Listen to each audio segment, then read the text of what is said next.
the Home Depot co-founder, on focusing on the problem itself, which he says is the law, not who's ever in charge of administering it. And Bernie, that's still alive and ticking, isn't it?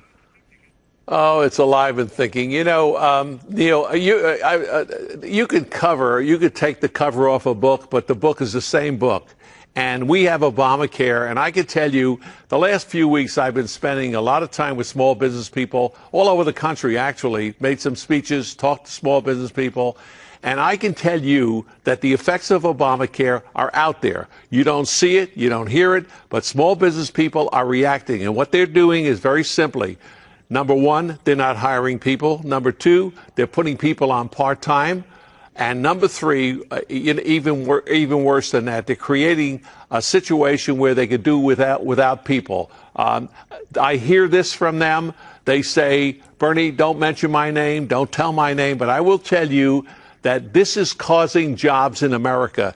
And whether the people in Washington, evidently, they got to be so insulated from the rest of this world, they don't have a clue of what's happening out there. And I'm telling you, this is happening, Neil. I've talked to these people. I've been around them. So Obamacare is having an effect. And just are they saying, Bernie, 20, just to be clear, are they saying that the laws, regulations, costs, what have you, are impeding their ability to hire folks, that it's getting in the way of hiring folks?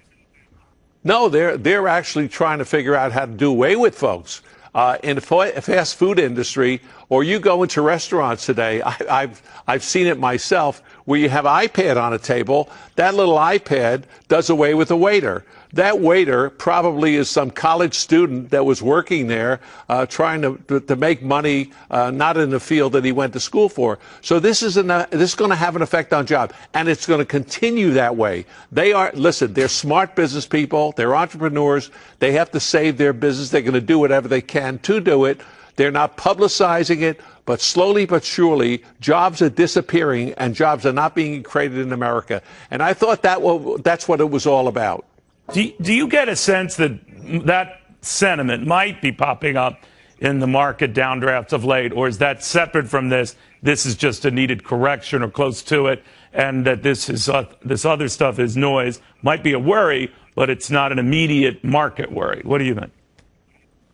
No, look, I don't know. This is a long-term thing. I thought that jobs is what drives the economy, and jobs is what drives everything that happens out there. I mean, every store depends on people having the money to pay for it.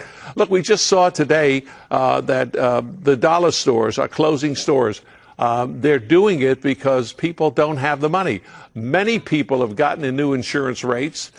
Insurance rates have gone up dramatically. The deductibles have gone up.